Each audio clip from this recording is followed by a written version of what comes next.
ସୁଚାରୁ ରୂପେ ପୁରା ପରିଚାଳନା କରିଦେଇଛି। ହେଲେ ଇଏ ଫେଲ୍, ଇଏ କେସିଆର ବାବୁ ଇଏ କଳିଯୁଗର ମାନବ ନୁହେଁ, ଇଏ ସତ୍ୟ ଯୁଗର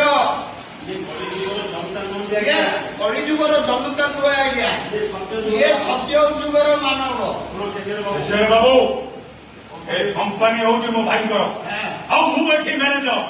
ମୋ ଇଶାରାରେ କମ୍ପାନୀ ଚାଲେ, ଆଉ ମୋ ବିନା ଅନୁମତିରେ କମ୍ପାନୀର ଗେଟ୍ ଖୋଲେନି। ମୁଁ ଆପଣଙ୍କ ପାଖରେ ଚାକିରି କରିନି, ମୁଁ ଆପଣଙ୍କ ପାଖରେ ଚାକିରି କରିନି, ଆଶୁତୋଷ ବାବୁଙ୍କ ପାଖରେ ଚାକିରି କରୁଛି। ମୁଁ ଆଶୁତୋଷ ବାବୁଙ୍କ ପାଖରେ ଚାକିରି ମୁଁ କରୁଛି, ତାଙ୍କ ପାଇଁ କାମ କରୁଛି, ମୁଁ ତାଙ୍କ ପାଇଁ କାମ କରୁଛି, ତାଙ୍କର ଦରମା ବି ନଉଛି। ଆଉ ତାଙ୍କ ଠାରୁ ଦରମା ବି ନେଉଛି।